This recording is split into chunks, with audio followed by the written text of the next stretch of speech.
Director of National Recruitment for the University of Oklahoma. And my ears are stuffed up. Can you all hear me? Yes. Okay, good. So anyway, I have been working for OU since I graduated a long time ago, and we won't bore the students with that year, okay, by any means. You all probably weren't born yet. So I work in admissions.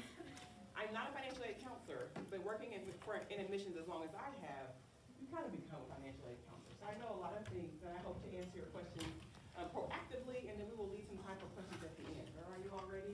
I tend to speak quickly, but I'm a very informal presenter, so if you have a question as we go along, just raise your hand and I'll try to expound on the point. All right?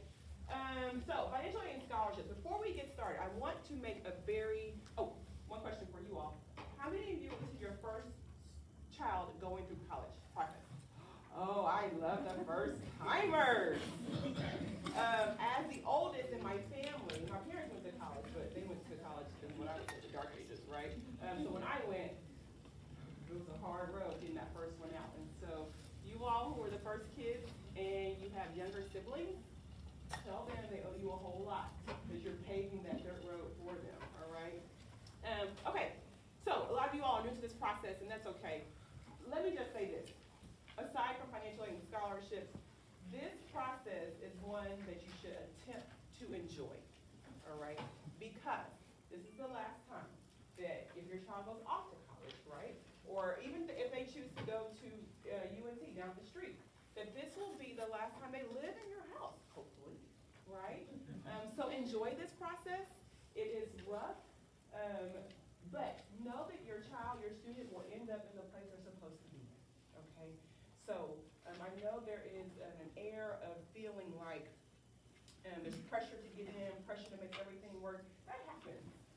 But there are over 4,000 institutions in our great nation, and there are a bunch more in the world. So there's a place for them where they will go healthy, happy, and whole, okay? So remember that as you go through this process. All right, here we go. One last bit of advice. If you're starting the process, how many senior parents in the room? Okay, junior parents in the room? Any sophomore there? Way to go for coming early. One bit of advice I tell all parents and families is that I think that you should set a time once a week, once every other week to talk about college, and only talk about it at that time. The reason why I say that is because if you pick your kid up from school or they come home from band practice or whatever, and you're like, oh, I forgot to ask them if they applied for this, if they sent this application here, it makes the student have a little bit of anxiety about chatting with you in general, because they never know what you're going to ask.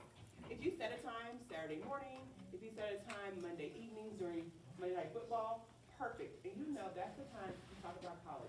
And that's the only time you talk about college. For my students in the room, that means if you talk about college on Sundays at 3 p.m., that means on Saturdays you spend your butt doing all the things you're supposed to be doing, right? And it takes the pressure off both of you all in that situation. Set a time to talk about college and only talk about college in that time. Let's talk about financial aid and scholarships. First thing I want to say about financial aid and scholarships is they are different. Parents and families use financial aid, the words financial aid and scholarships interchangeably. We as admission professionals in colleges use them very differently. Let's talk about what financial aid is. Financial aid is government-based, need-based aid.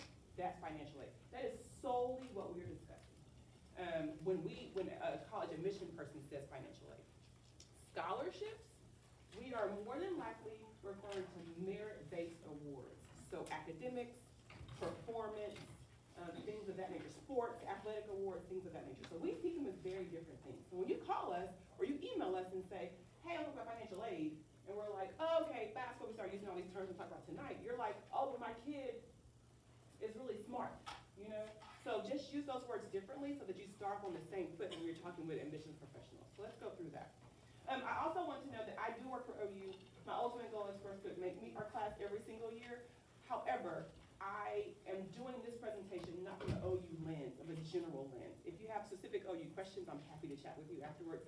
I'll leave my cards in the car. But I do have cards, and you all can contact me about your student, specifically the OU, anytime. All right, so we're going to start off talking about solely financial aid, need-based aid, okay? First slide, how to apply. That's the website, FAFSA.ed.gov. It is free to complete the free application for federal student aid. It is free. There are places that will charge you to complete your FAFSA. FAFSA, do not pay them. It is free. The first word of the application is free. You want to use free. It's available October 1. And so that's a few weeks ago. It's very similar to when your student signs up for the SAT and or ACT, where they can pick the colleges to whom they want to send their FAFSA. So you have up to 10 colleges. If your student is applying for FAFSA application, and it's more than 10 colleges, let's have a conversation about narrowing that down. All right? You're sending your FAFSA to places where you will actually attend. Okay? Very, very seldom will you have to have a FAFSA on file in order to get an admission decision. That just doesn't happen. So let them get admitted and things of that nature before you, and let them visit before you're putting those things on. If you're more than 10, it should be less than 10 when you're doing the FAFSA. Most of us will encourage you to submit your FAFSA by December 15th. You want to do it as early as you possibly can. If you're a non-citizen, your information on your permanent resident card, all that stuff is required. If you do not have a social, then you don't want to leave it blank. As a parent, you want to put all zeros, okay? So in the 9 digits where they ask for your social security number, you want to do all zeros.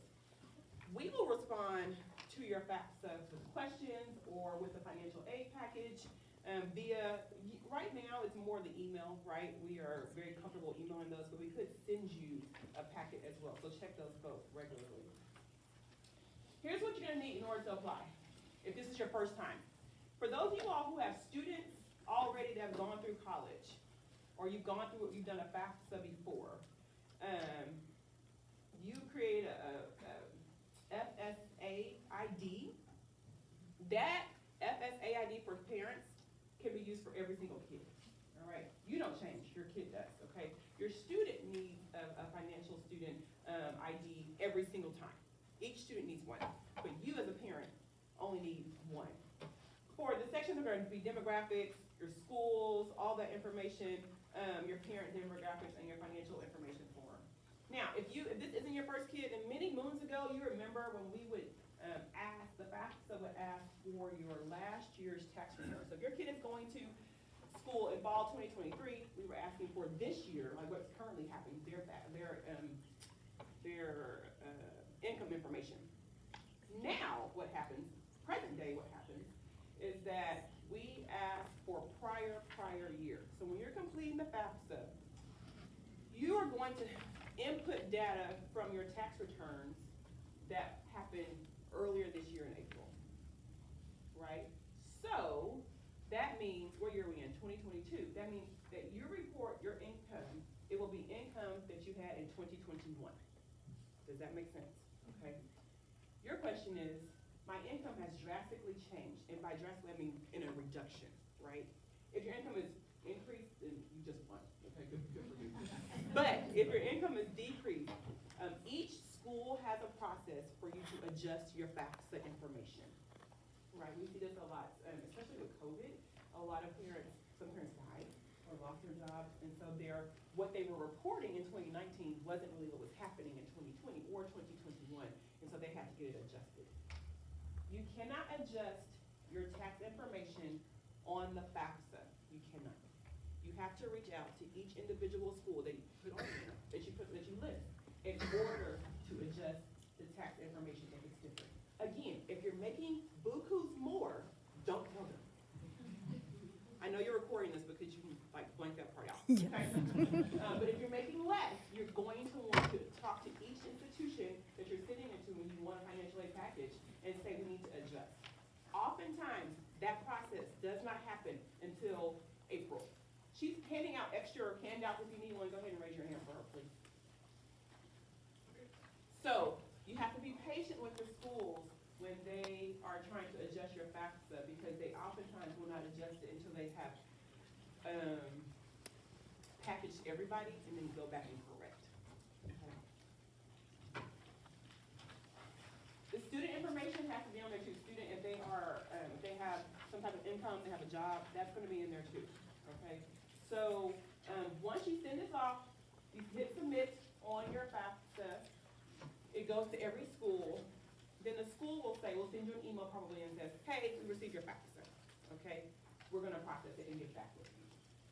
You can check to see if the school has received it, but you're gonna wanna give them at least 2 or 3 weeks to see if they've received it. You also only wanna check at schools where your student has been admitted, because we will not process a FAFSA for a kid that's on our wait list, or a kid that's been deferred, or a student who hasn't applied yet, okay?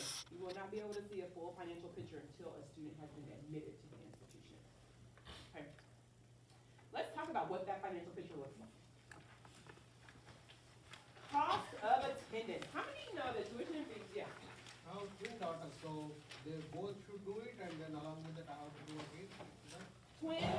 You're such a blessed man. So, yes, you have to do 2 separate FAFSAs, 1 for each student, and then with the same FSA ID for parents. Yes. Every single student, every single year. So you apply for FAFSA every single year. Would colleges consider merit scholarships without receiving need? Right, so yes, as I said at the beginning, Merit A, athletic performance, scholarship, ACT, SAT, that is generally speaking separate from the FAFSA. So we don't care what your need is or not to give you a scholarship. Scholarship. Do you need to submit the FAFSA? Most times you don't. Let's take OU, for example. We have scholarship letters actually going out this week for students. We don't care anything about their FAFSA. It's just how they perform in the classroom that we will reward in that. Merit awards are just based on merit, just based on what the student has done inside or outside the classroom, on the athletic field, in the band, whatever. It's just based on merit. Financial aid is just based on need. Those are the 2 separate categories in terms of money. All right, so cost of attendance. We all know that tuition and fees is not the sole thing you're paying for when you go to college, when students go to college. So this will show you what we consider cost of attendance.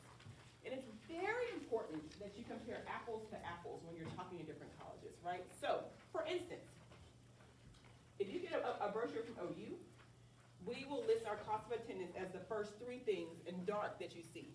The tuition and fees, room, board, books, and supplies. Years ago, I'm not sure if they still do this, but A&M will list their cost of attendance as all of them in their brochures, right? So you're getting a full-in cost. The transportation and miscellaneous expenses are what the government asks us to do to calculate how much it's going to cost outside the classroom for students to wash clothes or be a part of student orgs or football tickets or things of that nature. Trips back and forth homes, we estimate that. The government does encourage us, highly, and by encourage, I say require us to do that on your FAFSA. So what's also important. If you're looking at schools now and you see their cost of attendance and they list it as tuition, room, board, books and fees, books and supplies, and they don't have the other 2, on your FAFSA, you will see this total cost of attendance, the different number, okay? I'll use OU as an example. Right now, as an out-of-state student, it is $42,098, something like that, to attend OU. Per year. Shocking, I know. My kids can't even go to OU. But on our FAFSA, you will see a cost of $48,000 because that includes what we think parents, what the government thinks parents and students don't realize are other indirect costs. So those first 3 are direct costs, things that it costs your kid to go to school. The other ones are indirect costs. Those are not charged to you. You're not going to get a balance for washing clothes, or you're not going to get a charge for sorority recruitment. That's not going to be there, but it is going to be a cost that students have to pay if they want to be a part of those things. So we encourage families to look at that second number, or to make sure the number you're considering, you understand what it means. So that's our cost of attendance. The next big thing you're going to need to know is your EFC, and it's your estimated family contribution. You will hear this acronym a lot when you're talking with colleges and universities, your EFC. It's what the government decides you all can afford per year to send a student to school, okay? When you complete your FAFSA, the government will tell you what your EFC is. Now, this is the time to write our Congress people, because that formula that they're using to calculate EFC has not been changed since the late 70s. That's not true. I mean, that's absolutely true, absolutely true.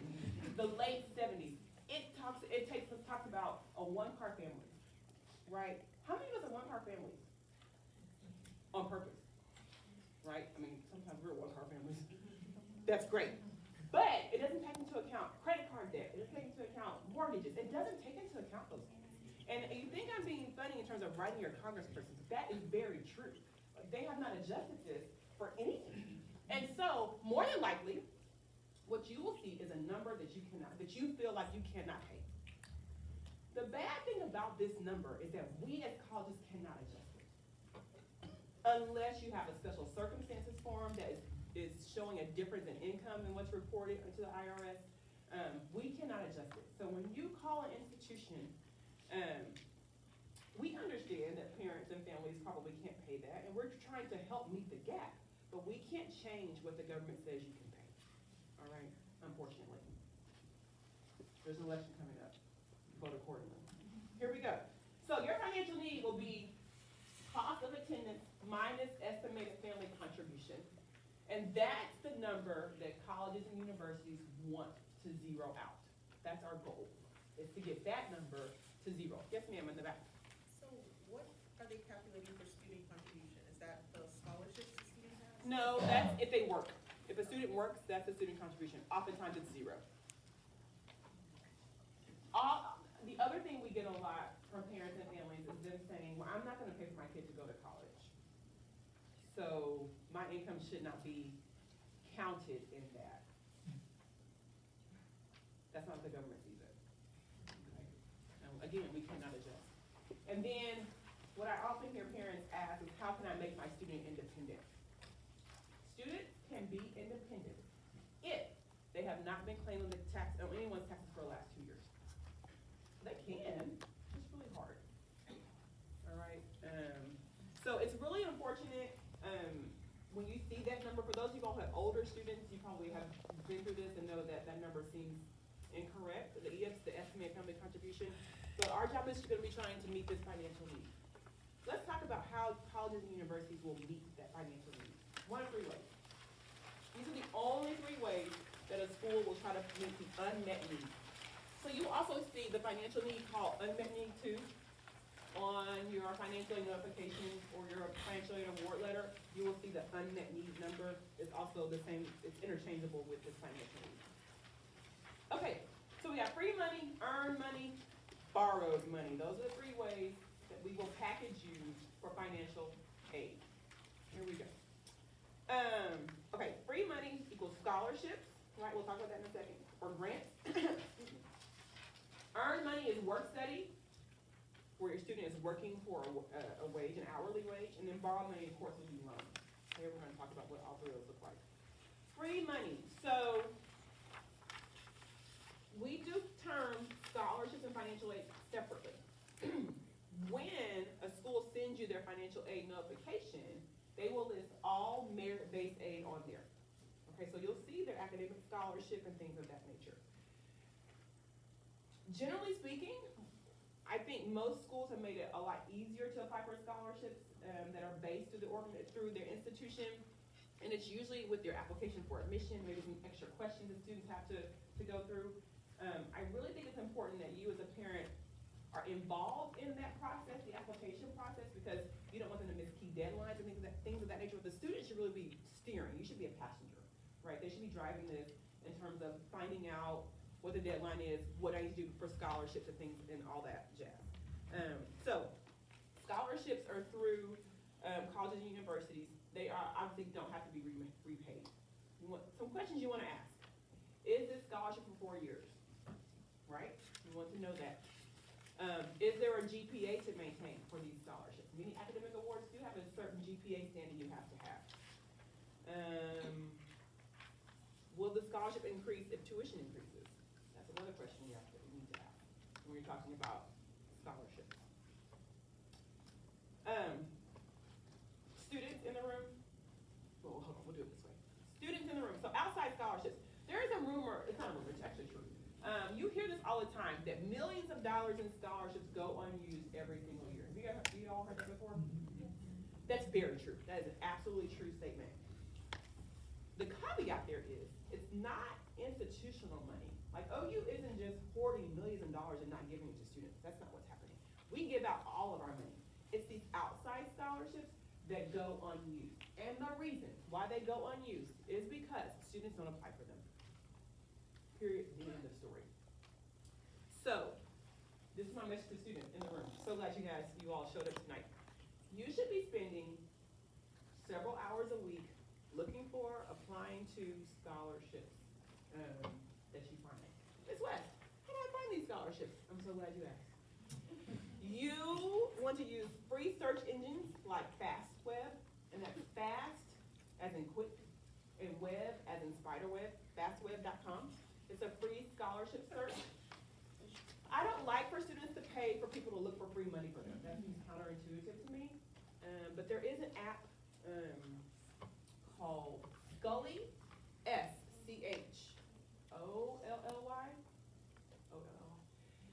I think it's free to download the app, but there's kind of a monthly service that they were on Shark Tank. That's a really cool thing. They do have a free scholarship search. Going Merry, going as in leaving, and Merry as in Christmas, is a scholarship search as well. So, there are tons of different ways for scholarships. For instance, my maternal grandmother's family, the Pearson Estate, has scholarships that we have to apply for, right? I'm 5'10", which is above average height for a man. So wonder I was able to find someone to love me. But anyway, they have tall scholarships. No BS. You have to be 5'10" as a woman or 6'2" as a man. There you go. Here, finally, something that worked out for me. You know, pants weren't working out in the 90s, but that scholarship, there you go. My brother is hearing impaired, and we grew up in Houston. The Houston Mayor's Association had a hearing impaired scholarship. There are awards out there for people. Left-handed scholarships, you know, Catholic scholarships, all kinds of things. You should be applying for those. And let's say they have a GPA listed, maybe even an SAT score listed, but you don't quite meet those. My advice to you is to apply anyway, okay? Because oftentimes they're only having 3 applicants and they have 5 awards. Maybe they have 10 applicants and they have 20 awards, something like that. So apply. Students, what you should be doing, get you a nice essay about what you want to be when you grow up, who you are in life, those kind of things, that you can copy and paste for all those different ones. They're not talking to each other, right? People want to go after the big name ones like Coca-Cola. Sam's Club has a really big one. Gates Millennium is really big because they'll pay for you to go to grad school too. It's called McNair? No. It's called the Gates Millennium Scholars, right? So those are big name ones, and a lot of students apply for those. And I'm not saying you shouldn't apply for those. I'm saying you should, but you should also apply for the $1,000 one, the $500 one, right? Because those will add up. Spend about, I would say, somewhere around 10 hours a week looking for additional awards. You can even, Can you have as many as they give you?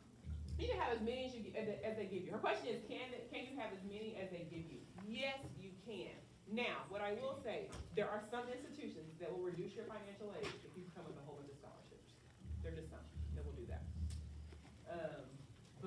Or usually, you will just, it's an outside party that's sending money on your behalf. We don't really care where, he doesn't care how you pay your bills, as long as you pay them. All right? You can ask your regional admission counselor, your folks who are assigned to you, just like I'm here, and I'm assigned to several high schools in the DFW. All institutions have someone that's assigned to you, to your school, especially here, because you're in a very high-performing school. We know those students will be amazing at our campuses. Reach out to them and ask them about other awards that they may know about that you can apply for. Okay, so it's really. What's the what? So what I'm saying is a regional admission counselor. So I live here. I work for OU, but I live in McKinney, right? And there are 4 other of us who work for OU but live here. There are at least 100 more reps from other schools that live here. They're trying to steal all the great students of Texas, right? How do you find out the list? How do you find out the list? That's a great question. So at schools where your students are interested, you should see, you can put in, they'll say, find your admission counselor on their website. Type in Capel High School and somebody's beautiful face will pop up with with their number and or email. That's how you find us. Yes, ma'am. They also come visit us at lunch. They also come visit you. Students know that I put on Schoology every Tuesday and Thursday. Which college is gonna be in our cafeteria? Today it was Penn State, Ohio State, and Purdue. We're all here. Little Big Ten action. Yep, Here great for that. question to ask them when you're walking by their lunch table. Yep, ask them, because they're sitting here, I've done lunch visits, a lot, even here. And it's really not very fulfilling, because students don't talk to us. Oh, that was not a joke, it was serious. They actually don't talk to us, so we bring books, or we answer email, but we would love to have a conversation with a student about scholarships, about our financial aid process. So, they are really great about notifying students when they're gonna be there, feel free. And then in this world of Zoom and virtual things, we meet with students all the time. It's our job. We have to get you all, right? So, find out who we are, and then meet with us about scholarship or admission. The other thing is about meeting with your admission counselor. I don't want you to meet with them just to say you did, right? Have questions and things of that nature. But we all know that the squeaky wheel gets the oil. If I remember your name, I've worked with you so much, and a scholarship comes across my desk, I'm like, what about this kid, right? So don't just be an ad just for sake of it, but do engage with them throughout the admission process. Okay, the other part of free money, we grant. Now these are FAFSA based, and they don't have to be repaid. So you all heard the federal Pell Grant program. Again, this number stays, it doesn't stay steady, but it's very small increments. Right now, the maximum amount of Pell Grant for students attending school this year is just under $7,000 a year, $6,895 to be exact. And you have to have a pretty low EFC even to receive a Pell Grant. Though there are some supplemental educational opportunity grants. Again, students who have pretty low EFCs are the ones who are receiving these. It's also important that you submit your FAFSA early, right? Because it's like a medium-sized bucket of money. And once the money is gone, it's gone. So the students who apply early, so are applying now, probably before December 1, for financial aid, are getting those free monies initially. There are also some special grants, like the Teach Grant. It's a federal program. So if your student wants to be a teacher, and they have to, there are a couple ways this program works. In Oklahoma, you could come to OU, have to take out loans. If you have to take out loans, we'll talk about that in a second. And if you agree to teach in Oklahoma for 4 years at a Title I school, we'll pay back $5,000 of your loan each year, right? The Teach Grant is similar, right? They would pay back a certain amount of your loan every single year. So there are different ways that students can help get these costs defrayed. Okay, let's talk about earned money. Now, this is your student working while they're in college. How many of you students who are in the room now have a job now? Anybody working? Awesome, wonderful. So maybe you're accustomed to working. Maybe you want to continue to do that. Work study jobs. Work study is where the government pays half your salary and the university pays the other half. So it's a discount for the institution to not have to pay $15 an hour. I don't really know if that's what people would. So that's how it works. There's no difference in the work that you're doing. It's just who's paying your salary. And it doesn't really matter to you because you're still getting the same check. Okay? Work study jobs have to have a FAFSA on file, right? Because they are income based. And it's based on your estimated family contribution. And let me say this, your estimated family contribution changes depending on the institution. So we talked about OU. OU is 42 grand. Another school could be 75 grand. So your estimated family contribution for them is nothing, whereas for us, we want to offer you as much aid. Does that make sense? Right? So it's a $50,000 gap versus a $30,000 or $20,000 gap. Your level of what you could be awarded is different, right? So need-based aid will determine if a student is eligible for work study or not. For just a general student job, like you want to work in our library, you want to give tours, things of that nature, generally speaking, they're not work study. And any student can apply for that, and you would work 10 hours a week, maybe 15 hours a week, and that's the extra money that you're needing in order to meet the gap with the additional costs we talked about before, right? So you want to get football tickets But your parents like, we gotta work for them, and that's how you do that, right? You don't have to have work study for every single student job on campus, but you can have the opportunity. For instance, at OU, we have a work study program where you work in our cafeteria, in our food services department. I think it's 15 to 18 hours a week, and we will take care of your room and board for you. You're not charged for housing and food, right? So there are several programs like that and you get to eat for free too. Well, additional, all the things, like that at different institutions, right? Okay, let's talk about the dreaded borrowed money. So, how many of you all, I'm not gonna ask you how much, but how many of you all have taken a loan out for a car? Anyone? Anyone still have that original car you took a loan out for? Probably not. Although I did keep my first car for 10 years, so just a little FYI on that. How many of you all took a loan out to pay for your home? Anybody? I did too. Great. So people are afraid of student loan, and it's been a lot in the news, right? We know that we just had this whole thing open up where people can apply to have their student loans forgiven. And so people are very afraid of student loans, and I don't discount that fear. But it's one of the better investments you can make, okay? I won't get into my personal feelings about it. So here we go. It's an investment in the future. It must be repaid with interest. There are federal loans, private loans, institutional loans, right?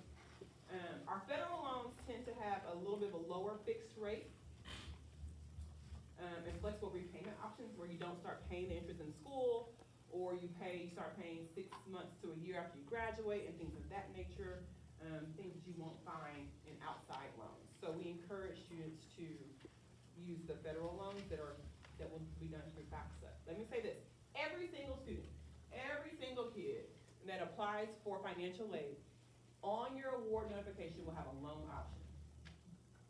Every single person. You don't have to accept it.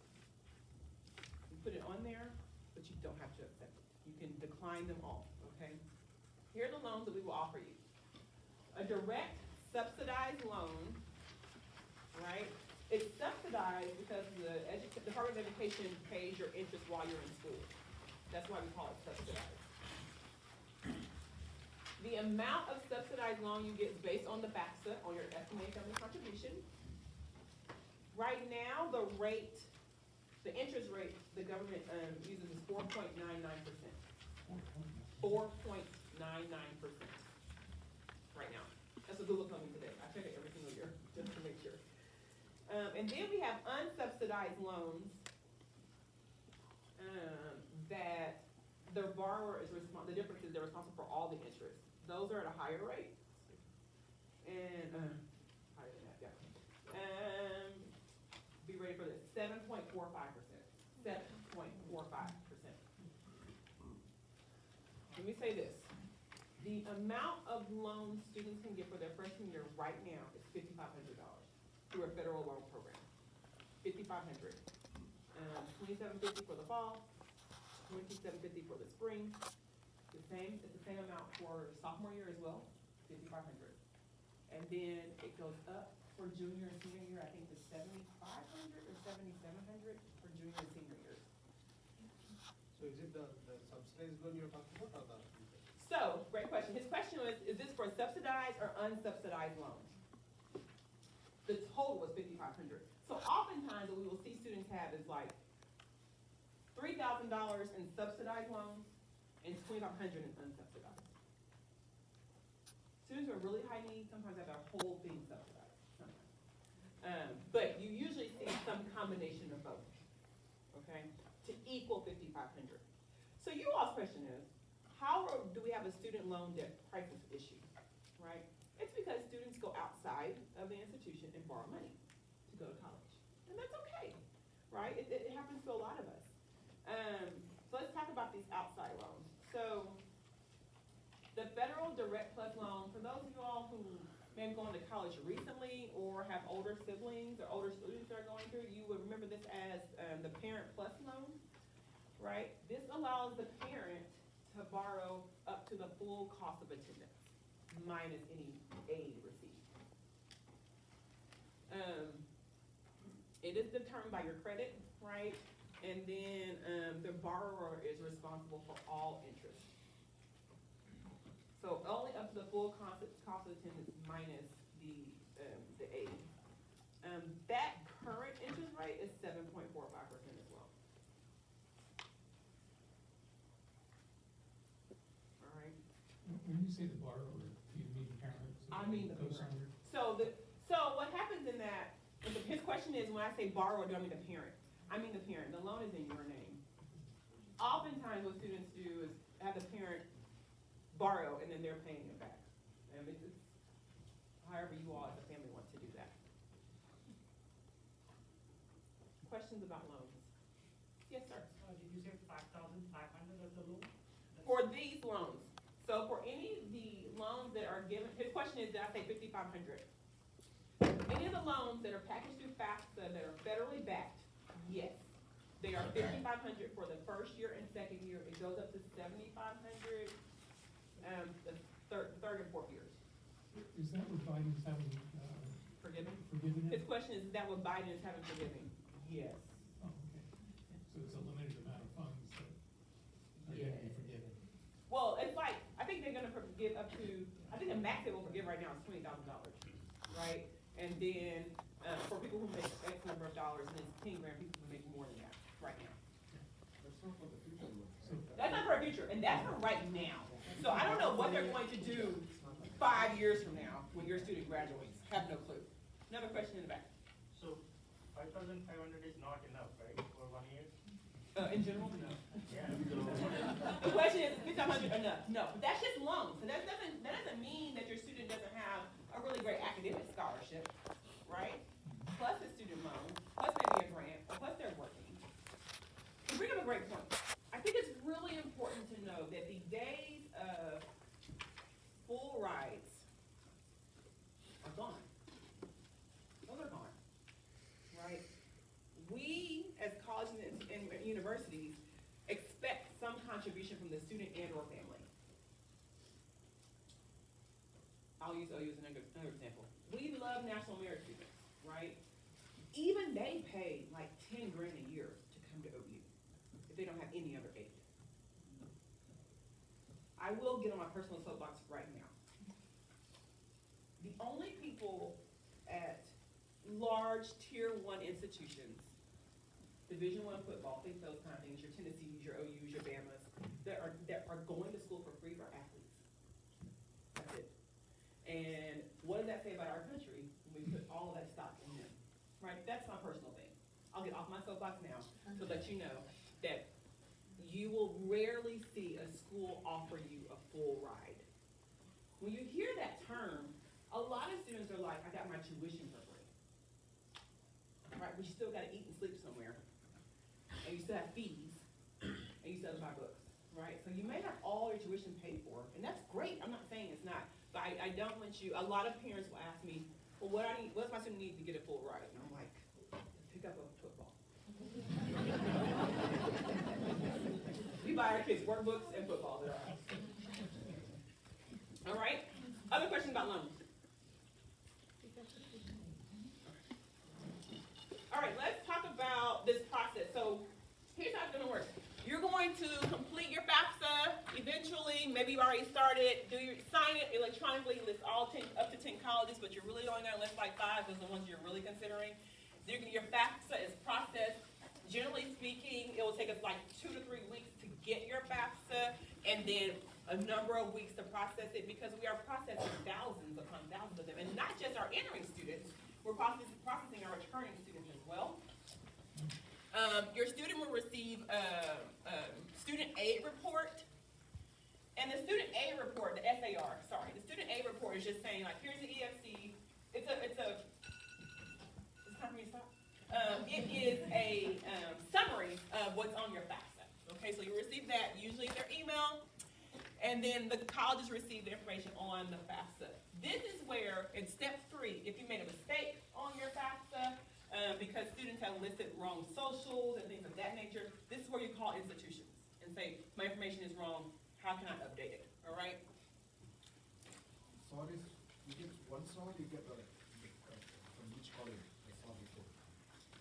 You get one FAR report, and it is just a summary of your FAFSA. His question is, how many SAR reports do you Yeah. Okay, are we filling out the FAFSA, the FSA ID for the kid, the student, not with the parents' FSA ID? Okay, so you electronically sign, both of you have an FSA ID, right? You're gonna need both of them to complete the FAFSA and submit. That's your electronic signature. So you can create it now. You have to create it first, and then do the FAFSA, and then you sign with the FSA. Yes, ma'am, with the yellow shirt. That's you. Is that yellow? Yeah. So you said that you're also processing returning students. Does that mean we have to complete the FAFSA every year? You do. Her question is where I said we're processing returning students. Yes, the FAFSA has to be done every single year. Now, let's say you got a $100,000 award for $25K a year, right? You don't have to reapply for that every single year for an academic award, right? If they say your award is $100,000 over 4 years, you get it every 4 years. They may have some qualifications you have to keep, i.e. be enrolled full-time, maintain a 3.0 GPA, but you don't have to reapply for that every single year. For financial aid, to continue getting the same financial aid, need-based aid, you have to apply every single year. I saw more hands. You, So I have twin daughters. If they go to the same university, will the scholarship change will be there, or it doesn't matter where they go, which university, like is process same? the financial aid process? Yeah. This question is, was $20, is the process change from each institution? Yeah. For example, if one go to UTD and the other one go to OU, I'm just giving an example. Love that.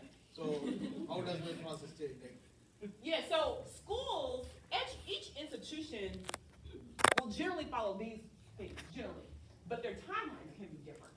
For instance, some folks don't send financial aid notifications until February, March, because they may not admit students.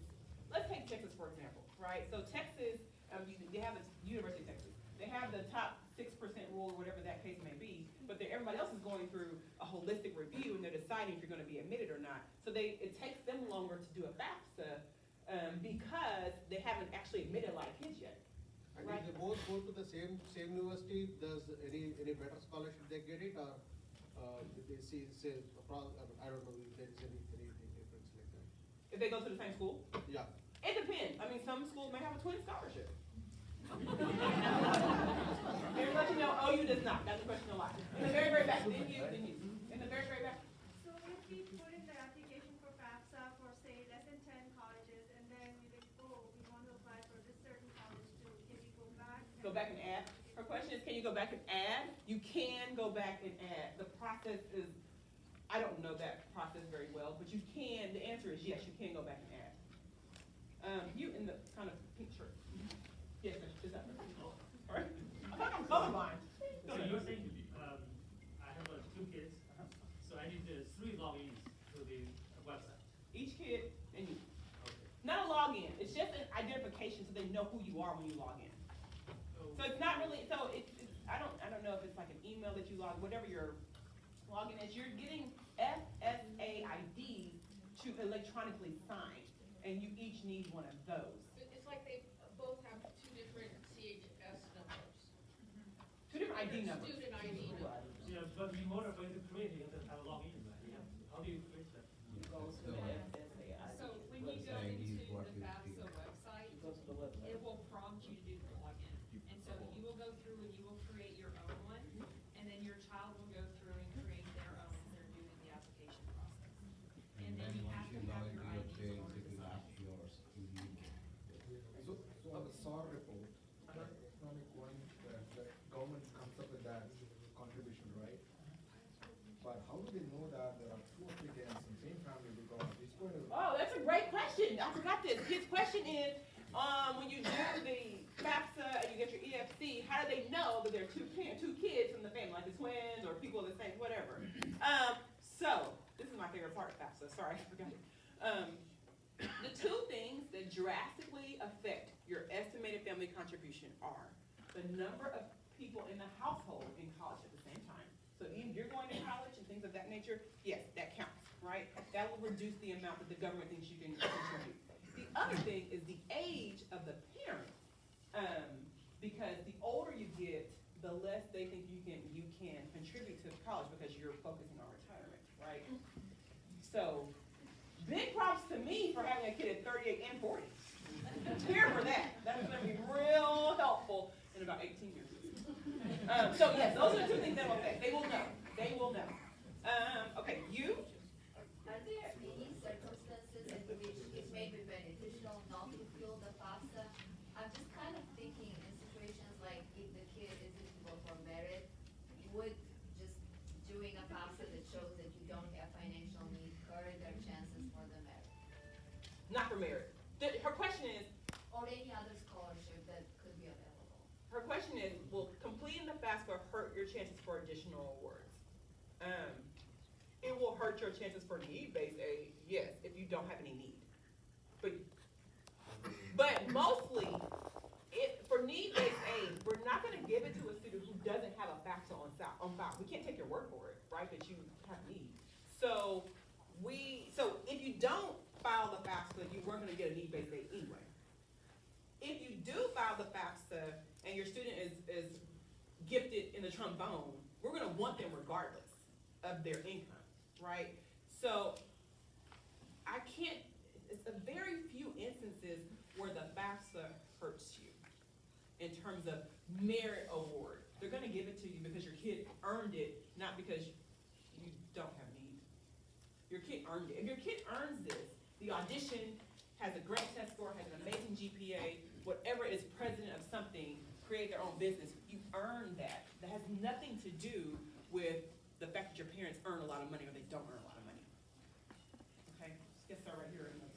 The related question, that was my same question, but the related follow-on question is, if your need is zero because your family contribution is so high, exceeds the cost of attendance, is it even worth doing a FAFSA every year? Well, so his question is, if your need is going to be zero because your EFC or estimated family contribution is so high, is it worth doing it? I always say yes because we don't know what's gonna happen. Literally during COVID, I worked with a girl, a young lady, who was coming to OU. Parents did not complete the FAFSA because they were fine financially. The dad got COVID and died. And he was the sole income person for their family.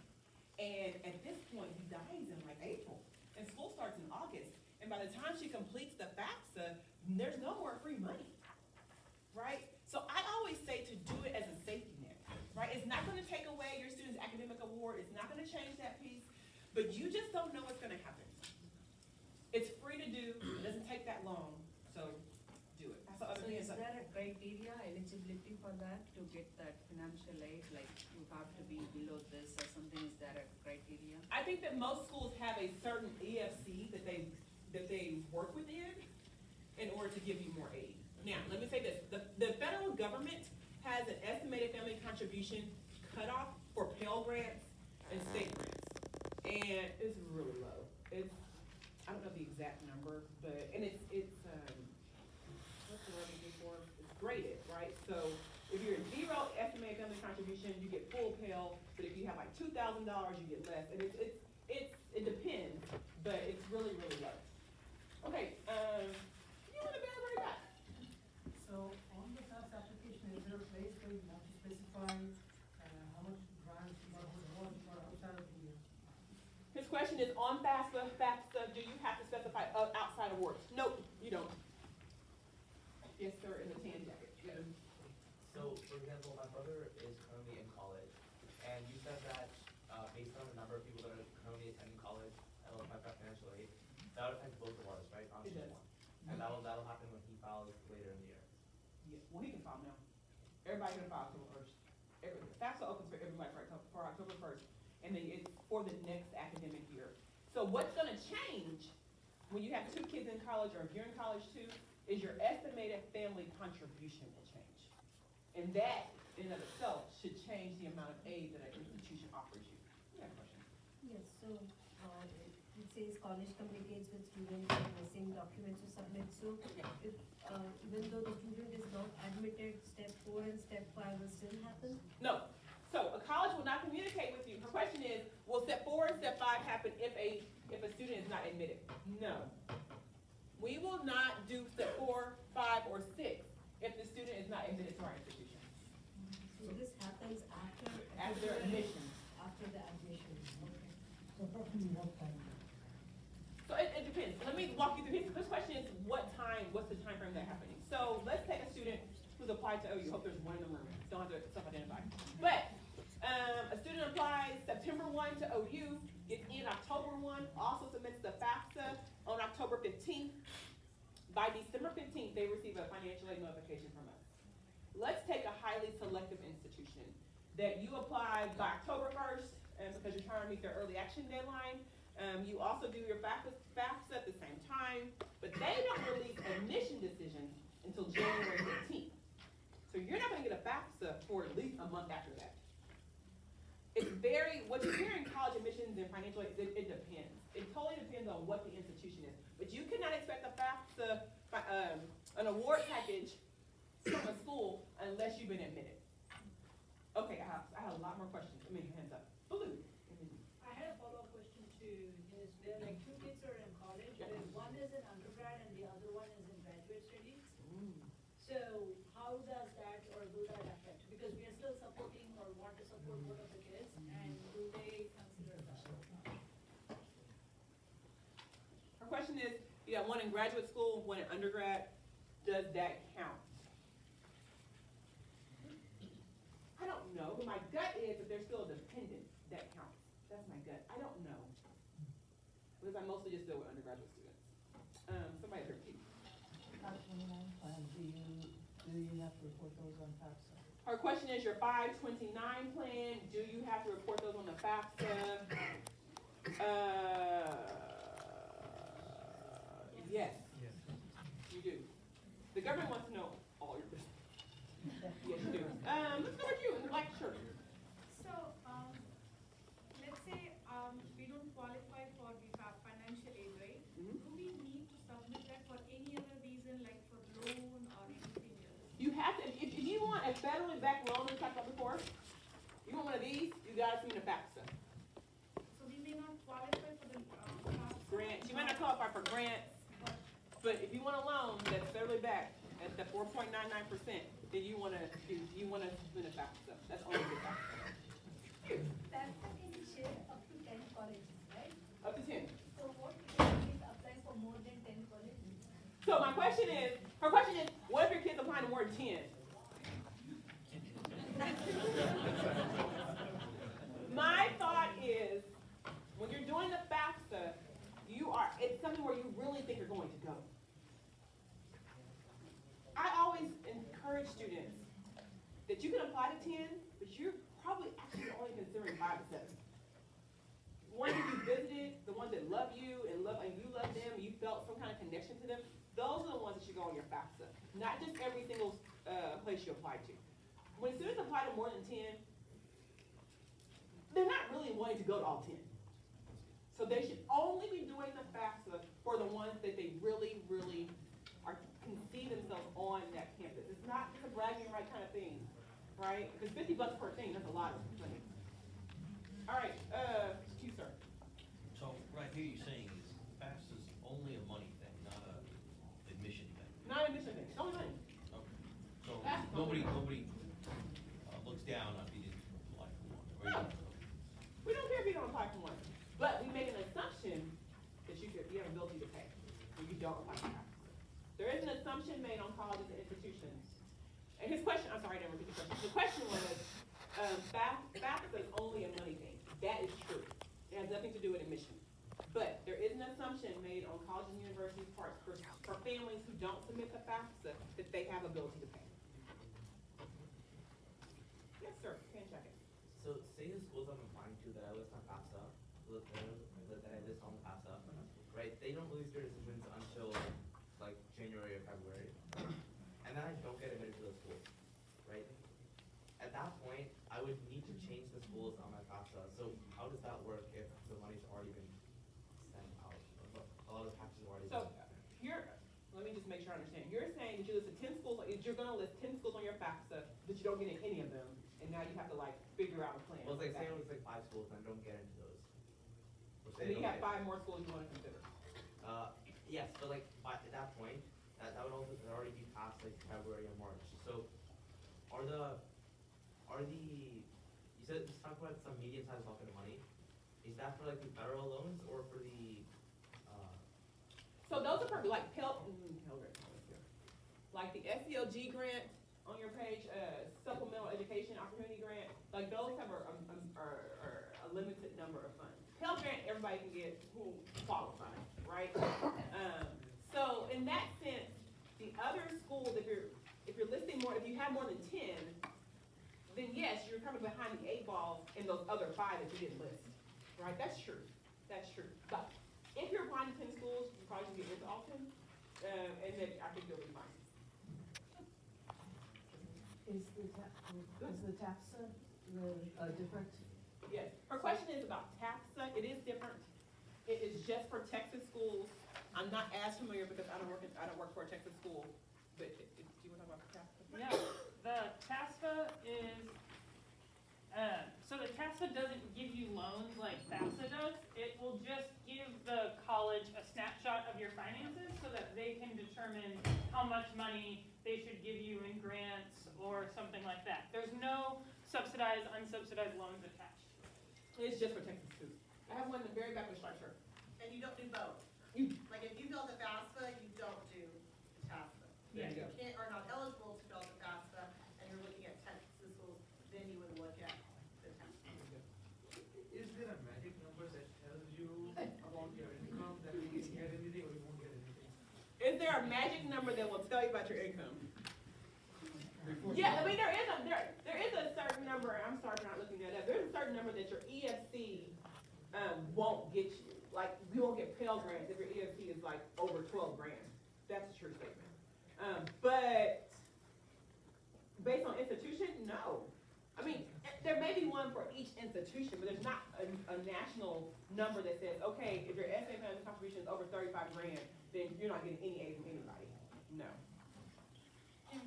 So I talk to kids all the time about this, and OU has the best example, and I was hoping that you could help me kind of explain, this is OU's non-resident scholarship. A lot of websites, college websites will have this, you just gotta dig and search for it. So what you see here at the this is our lovely little grid for our out-of-state students. Thank you for taking pictures, it means you're interested. So, it has a test score, either or, ACT or SAT, we don't care what you take one, it's great. And then the GPA or top 10%, you guys don't rank here. We do, only top 10 because we have. Right, so if a student has one of these test scores and a GPA, they get that scholarship. One of these test scores and top 10%, they get the scholarship. So it's or on the test scores or on the GPA class rank. It's really important that you read these with clear understanding, right? One more. One more? Time? Question. Question.